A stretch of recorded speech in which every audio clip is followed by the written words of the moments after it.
Halo, saya atas nama Susanti Baluari akan memaparkan model pembelajaran cooperative learning. Dan yang pertama saya akan menjelaskan terkait definisi dari cooperative learning. Cooperative learning berasal dari bahasa Inggris, yakni cooperation yang artinya bersedia untuk membantu. Sedangkan menurut Kamus Besar Bahasa Indonesia, kooperatif berarti bekerja sama atau saling membantu. Jadi, pembelajaran kooperatif adalah rangkaian kegiatan belajar yang dilakukan oleh peserta didik dalam kelompok untuk memudahkan tercapainya tujuan pembelajaran. Maksudnya, kegiatan belajar di kelas dilakukan dalam kelompok atau tim. Hal ini untuk memudahkan peserta didik memahami pelajar yang akan dipelajari. Selanjutnya, karakteristik pembelajaran cooperative learning. Karakteristik pertama yaitu pembelajaran dalam bentuk tim. Agar ketentuannya yaitu anggota harus giat belajar, anggota heterogen, kelompok harus kompak dan bertanggung jawab, serta yang terakhir adanya kesadaran memberi serta menerima. Di dalam karakteristik yang kedua ada 5 fungsi, yaitu perencanaan, pengorganisasian, pelaksanaan, pengendalian, serta kesadaran bekerja sama. Fungsi yang pertama ada fungsi perencanaan. Adanya fungsi ini agar tujuan pembelajaran dapat tercapai secara efektif dan efisien. Yang kedua ada fungsi pengorganisasian. Adanya fungsi ini agar ada agrama yang pasti, pembagian tugas dan tanggung jawab, serta komunikasi yang harmonis. Yang ketiga ada fungsi pelaksanaan. Fungsi ini mengacu pada pembelajaran yang buat siswa aktif, inovatif, kreatif, serta efektif. Yang keempat ada fungsi pengendalian. Fungsi ini menunjang keberhasilan proses belajar dan keberhasilan pencapaian tujuan pembelajaran. Dan yang terakhir ada kesadaran untuk bekerja sama.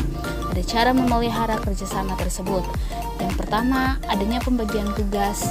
Yang kedua, adanya rasa tanggung jawab terhadap tugas. Dan yang ketiga, harus adanya jadwal penyelesaian tugas atau deadline. Dan yang terakhir, terampil dalam bekerja sama. Selanjutnya, prinsip model pembelajaran kooperatif. Pada bagian ini ada 5 prinsip yang akan saya bahas. Simak ya. Yang pertama, ada prinsip ketergantungan positif. Dalam model pembelajaran kooperatif, keberhasilan pembelajaran sangat tergantung pada usaha, aktivitas, serta kontribusi setiap anggota kelompok. Karena itu, semua anggota kelompok harus menyadari adanya peran ketergantungan satu sama lain dalam hal keberhasilan belajar kemudian melanjutkan kerjasama. Yang kedua adalah prinsip tanggung jawab perseorangan.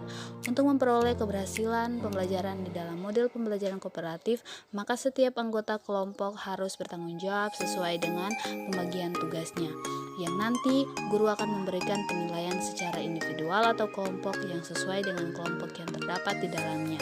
Yang ketiga, ada prinsip interaktif tatap muka. Di dalam model pembelajaran kooperatif memerlukan interaksi tatap muka dalam proses pembelajarannya.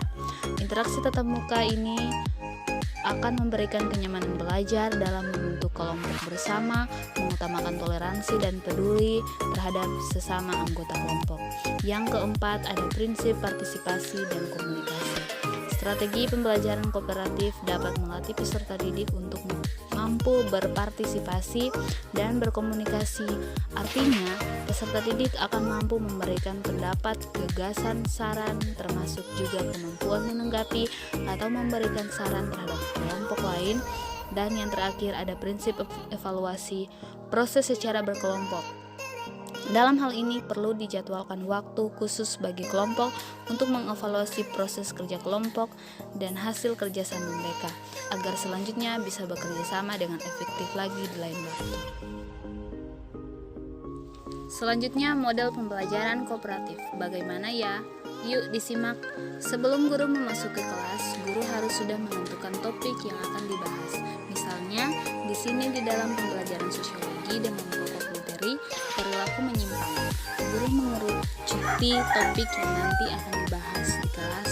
Contoh, topik topik kenakalan remaja akibat dari broken home. Dengan topik yang dibahas ini, siswa akan lebih memaknai pembelajaran dan berhubungan langsung dengan kondisi siswa. Di dalam kelas, guru memberikan stimulasi kepada siswa mengenai materi pokok yang akan dibahas, yaitu perilaku menyimpang, mulai dari media PowerPoint. Dengan stimulasi ini diharapkan agar di awal pembelajaran dan seterusnya membuat kesiapan dan gairah siswa akan muncul di dalam Selanjutnya, guru harus menentukan tema kelompok terlebih dahulu dengan contoh siswa atau siswi membentuk 6 kelompok dengan beranggotakan masing-masing 5 orang, di mana kelompok tersebut harus heterogen agar siswa laki-laki dan perempuan dapat berbaur dan tingkat kecerdasan siswa dapat juga terkendali dengan baik. Artinya tidak ada kelompok dominan ataupun kelompok super on, dan juga di dalam prinsip-prinsip kooperatif dapat terlaksana, yaitu prinsip partisipasi dan komunikasi, dan juga dapat membentuk kelompok-kelompok belajar agar tercapainya tujuan pembelajaran. 6 kelompok di sini akan diberi identitas oleh sang guru, misalnya 3 kelompok pertama dijadikan kelompok pro dan 3 kelompok kedua menjadi kelompok kontra. Artinya guru menentukan untuk siswa dapat berargumentasi dan memberikan tanggapannya nanti dalam diskusi, serta kelompok ini dibentuk dari siswa dan tidak ada keterlibatan langsung dari guru untuk mencapai pendidikan dan proses pembelajaran yang humoris. Setelah guru mengarahkan kepada siswa untuk kelompok, masing-masing kelompok diberikan waktu berdiskusi dengan mendiskusikan permasalahannya sebagai identitas kelompoknya masing-masing. Guru memberikan waktu 25 menit. Permasalahan atau artikel yang dibahas yaitu mengenai dampak broken home yang berhubungan langsung dengan fenomena kehidupan. Misalnya untuk usia remaja SMA, artinya guru ingin melihat pandangan dari siswa terhadap materi pembelajaran yang didiskusikannya dengan proses keterlibatan langsung dan prinsip komunikasi, dan juga prinsip tanggung jawab perseorangan dengan prinsip ketergantungan positif ada di dalam pembelajaran atau model pembelajaran kooperatif.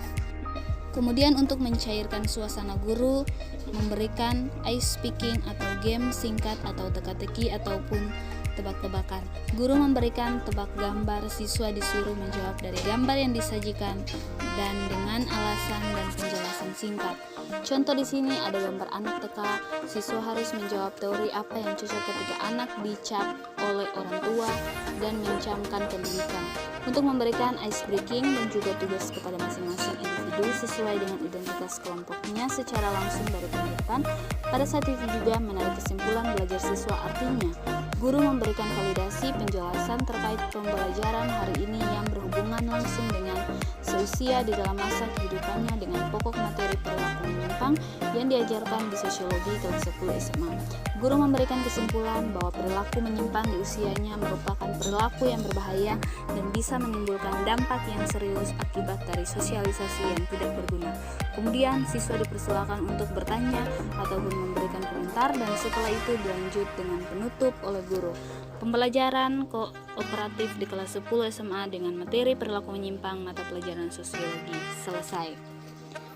Sekian dan terima kasih.